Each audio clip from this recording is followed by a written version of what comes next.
This is the Jimmy John's BLT. There's really nothing about it anyone would consider a mystery. That is, unless you're Jimmy John's. To them, this simple sandwich is a trade secret to be protected at all costs. For Kathleen Turowski and Emily Brunner, that mindset has placed a virtual lock on their job prospects. Emily, 22, is an assistant manager at a store near Chicago. A salaried employee, she says her hourly pay amounts to less than minimum wage.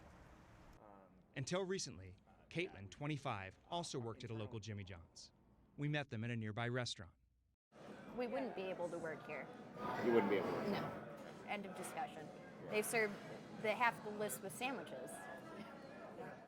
Caitlin's talking about this, an agreement which all Jimmy John's workers must sign.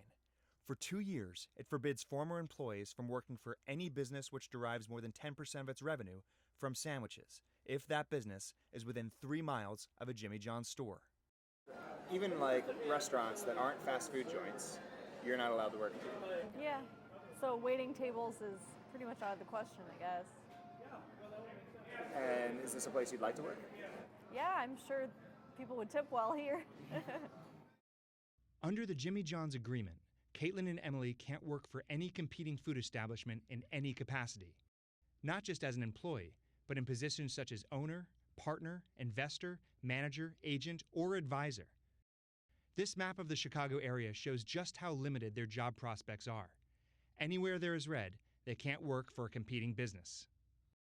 I can't work at a gas station. I can't work at a mom and pop shop. I can't work at Subway, Panera, anything like that. Anything that basically serves sandwiches. For Caitlin and Emily, Jimmy John's was an entry-level job. Both would like better jobs with bigger paychecks, so they're suing Jimmy John's to have its non-competition agreement declared illegal. It's the first lawsuit of its kind, and this is their first television interview. Why do you think they had you sign this non-compete agreement? Well, it's to make sure you don't share trade secrets, but how much is really in a trade secret about making a BLT? I assumed, it was all necessary. I knew I had to fill out the W-2s. I had to sign my name on the dotted line. I just needed that job.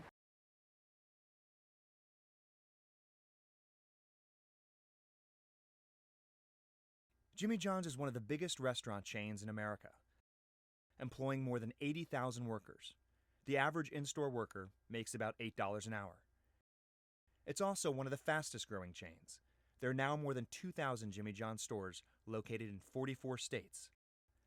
The sandwich maker's national footprint has big consequences for its former employees. Remember, for 2 years, they can't work within 3 miles of a Jimmy John's anywhere. A non-compete provision makes life even more difficult for a demographic that is already struggling. Kathleen Chavez is the attorney representing Caitlin and Emily. She says non-competition agreements not only limit future employment opportunities, but limit the ability to negotiate for better pay while still on the job. Caitlin and Emily say Jimmy John's has denied them promotions and raises.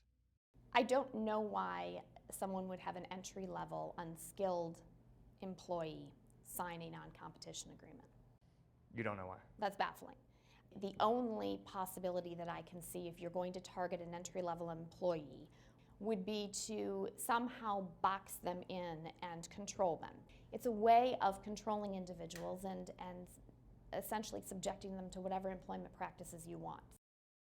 Jimmy John's declined our request for an on-camera interview. We followed up with an email asking why junior employees like sandwich makers and delivery drivers have to sign these agreements. They declined that request as well. Jimmy John's? It's not just Jimmy John's that's taken up this practice. According to the New York Times, workers ranging from hairstylists to summer camp counselors to yoga instructors are now being required to sign such agreements. That's gotten the attention of Congress. There's just a rash of these kinds of practices which really limit workers' options and sort of force them to stay in low-wage work. Congresswoman Linda Sanchez, along with 36 of her colleagues, recently wrote the Federal Trade Commission and the Department of Labor asking them to investigate. I just thought it was ridiculous. You're talking about workers on probably the lowest end of the pay scale.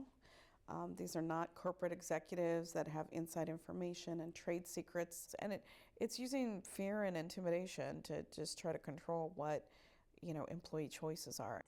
As for Caitlin and Emily, both would like to go away to college. Caitlin recently got engaged and wants to become a vet.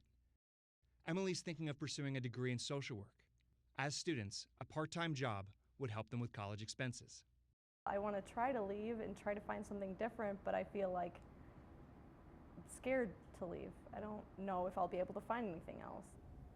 When I was thinking of leaving the first couple times, I was looking at other service industry jobs, and then I would have the reminder over my shoulder that I can't leave.